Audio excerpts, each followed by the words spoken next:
Assalamualaikum Pak Ustaz. Assalamualaikum warahmatullahi wabarakatuh. Doa sebelum wudhu, apakah cukup baca bismillah atau baca doa sempurna bismillahirrahmanirrahim? Doa sebelum wudhu, jadi antum saat akan wudhu kemudian berdoa terlebih dahulu. Apa doanya? Yang bismillah angkat tangan. Yang bismillahirrahmanirrahim. Baik, yang Allahu a'lam. Alhamdulillah, baiknya. Jadi kita nggak usah ngarang, kita kembalikan ke dalilnya. Antum baca apa? Tahu nggak dalilnya dari mana? Jangan-jangan selama ini diamalkan nggak pernah tahu dalilnya, gitu kan? Baik. Bacaan saat Anda akan berwudu, saya turunkan dalilnya ya. Saya turunkan dalilnya. Bismillah. Baik. Kita turunkan perintah Qur'annya dulu, baru teknis di hadisnya. Ya. Tentang wudu, ayat Qur'annya ada di Quran surah kelima Al-Ma'idah ayat yang ke-6, posisi paling kiri sebelah atas. Ini harus dilakukan, kalau tidak dilakukan salatnya bisa tidak sah berdasarkan hadis riwayat Al-Bukhari nomor hadis 135. Kemudian wudunya harus sempurna, jangan buru-buru ya, berdasarkan hadis riwayat Muslim nomor hadis 243 dari Umar bin Khattab radhiyallahu taala anhu. Kemudian cara memulainya ya, tadi Anda katakan dengan kalimat bismillah, itu ada di At-Tirmidzi nomor hadis 26. Redaksi yang sama ada di Abu Daud nomor hadis 101. Redaksi yang sama ada di hadis riwayat Ibnu Hibban, Sahih Ibnu Hibban hadis 399. Redaksi yang sama ada di Al-Hakim An-Naisaburi di kitabnya Al-Mustadrak nomor hadis 7000. Baik. Kemudian setan penggodanya, ada nama setannya, namanya Walhan. Jadi ini setan yang suka goda orang wudu, membuat dia was-was apakah wudunya batal atau enggak, kadang membuat dia terburu-buru kan. Kemudian kesempurnaannya, Quran surah kedua ayat 222. Hasilnya Quran surah ketiga ayat 31. Kemudian kalau Anda ingin agak lengkap kitabnya, saya berikan dua kitab. Pertama Fathul Bari Syarah Sahih Al-Bukhari karangan Ibnu Hajar Al-Asqalani, jilid yang pertama halaman 214. Kemudian Al-Minhaj, tapi Al-Minhajnya yang Syarah Sahih Muslim, bukan Al-Minhaj yang buku saku ya. Ada 9 jilid di situ, cari jilid yang ketiga halaman 95. Yang saya punya Pustaka Darul Hadis,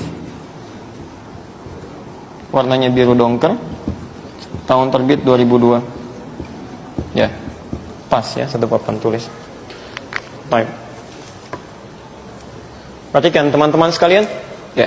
Pertama kita mulai dulu dari kaidah wudu kan. Ada perintahnya dalam Al-Quran, baru kemudian turunan praktek hadisnya. Perhatikan kalimatnya ya. Quran surah kelima Al-Ma'idah ayat yang ke-6, posisi paling kiri sebelah atas. Ya ayyuhalladzina amanu idza qumtum ilas shalah faghsilu wujuhakum wa aydiyakum ilal marafiq wamsahu bi ru'usikum wa arjulakum ilal ka'bain, dan seterusnya ayat. Ya. Hei orang-orang yang telah menyatakan dirinya beriman kepada Allah Subhanahu wa taala, jika Anda ingin menunaikan salat dengan sempurna, tolong garis bawahi penerjemahannya. Jika Anda ingin menunaikan salat dengan sempurna, faghsilu wujuhakum, maka mulailah berwudu dengan membasuh yang pokok. Ya, basuh wajah. Ya, kalimat di sini seakan memberikan kesan bahwa orang-orang yang ingin salatnya sempurna maka dia harus memulai dengan wudu. Jadi kalau ada seseorang memulai salat tanpa berwudu, maka salatnya tidak sah di situ, tidak sempurna salatnya. Jelas di sini. Baik, karena itu muncul hadis Nabi Shallallahu Alaihi Wasallam diriwayatkan oleh Imam Al-Bukhari nomor hadis 135. Beliau sampai menyatakan kalimat yang tegas, Rasulullah SAW, la tuqbalu salatu man ahdatha hatta yatawadda. Tidak akan pernah diterima salat yang orang yang punya hadas sampai dia berwudu. Ya, hadas itu artinya belum berwudu. Jadi kalau antum salat khusyuk apapun sampai menangis luar biasa, bacaannya panjang tapi nggak punya wudu, nggak akan diterima. Ya. Ini poinnya. Yang kedua, tidak cukup berwudu saja, tapi mesti sempurna wudunya.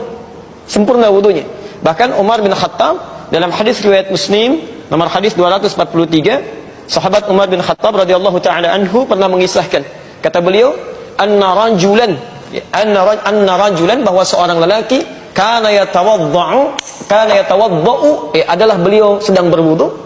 Ya, ada seorang lelaki di zaman Nabi, seorang sahabat sedang berwudu, fataraka mawdi'a dhufrin, maka dalam wudunya itu karena tergesa-gesa meninggalkan basuhan seujung kuku. Ya, di sebagian tempat wudunya, di kakinya.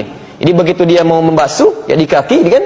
Tiba-tiba karena terburu-buru sebagian anggota wudunya tidak terbasuh, cuman seujung kuku saja. Ya. Fa'absarahu Nabi sallallahu alaihi wasallam, maka kelihatan oleh Nabi sallallahu alaihi wasallam tertinggal seujung kuku itu. Faqala lahu, maka Nabi sallallahu alaihi wasallam berkata pada orang ini, irji' fa ahsin wudu'aka. Irji' fa ahsin wudu'aka. Kamu balik lagi, ulangi lagi wudunya, sempurnakan. Ya, Anda bisa bayangkan, ya, orang yang wudunya tertinggal sedikit saja, kata Nabi ulangi, enggak benar wudunya, sempurnakan. Apalagi yang enggak wudu. Paham sampai sini? Baik, bahkan ada orang yang sudah wudu selesai, kemudian maksa sholat, ada. Itu tidak saya tuliskan di Al-Bukhari nomor hadis 751, 757, di hadis Muslim nomor hadis 397, babul musikis sholat, bab orang yang sholatnya bermasalah. Ya, ini menarik ini. Saya sering ungkapkan hadis ini. Ja'a rajulun ila Nabi sallallahu alaihi wasallam. Datang seorang lelaki pada Nabi sallallahu alaihi wasallam. Fadakhala ila al-Masjidin Nabawi, maka masuk ke masjid Nabi, namanya Khalad Az-Zuraiti. Fa shalla bi jambin Nabi sallallahu alaihi wasallam. Salat di samping Nabi sallallahu alaihi wasallam. Salat aja enak. Dari takbir sampai salam. Falamma sallama yaminan wa syamala, tatkala salam ke kanan dan ke kiri, pakai fa, ingat apa yang saya jelaskan di awal. Faqala lahu an-nabiy sallallahu alaihi wasallam. Nabi tidak menunggu lama, langsung mengatakan pada orang ini, "Shalli fa innaka lam tusalli." Anda salat lagi karena Anda belum salat. Fa'ada salatahu 3 marat, maka dia mengulang salatnya sampai 3 kali.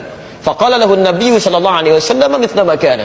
Namun Nabi tetap mengulang kalimat yang sama. Anda salat lagi karena Anda belum salat. Shalli fa innaka lam tusalli. Faqala, maka dia berkata, ya Rasulullah, ma uhsinu ghairah. Ya Rasulullah, saya tidak bisa lebih baik lagi daripada ini. Alimni, tolong ajarkan saya. Nah, ini syahid kita di sini. Hujah kita di sini. Ketika dia mengatakan, ya Rasulullah, tolong ajarkan saya. Apa yang direspon oleh Nabi?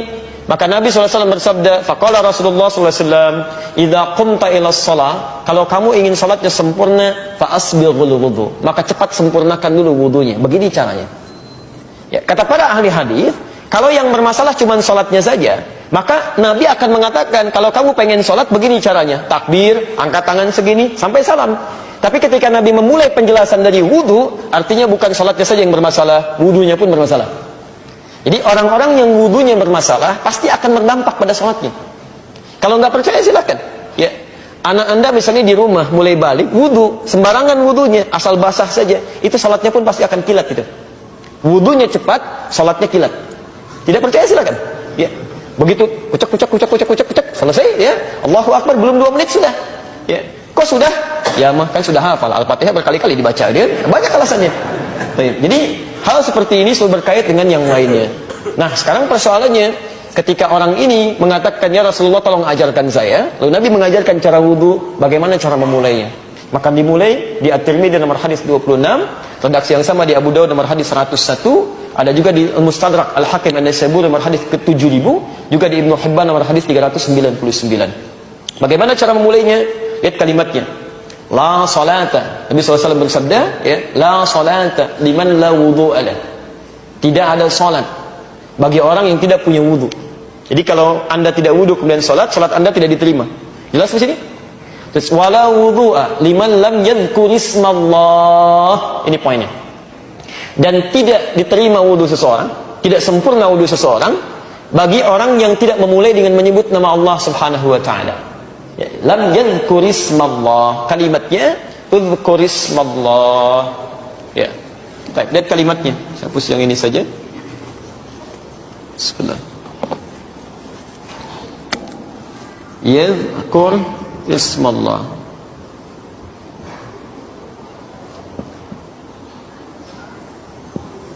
Taib, yadhkur ismallah.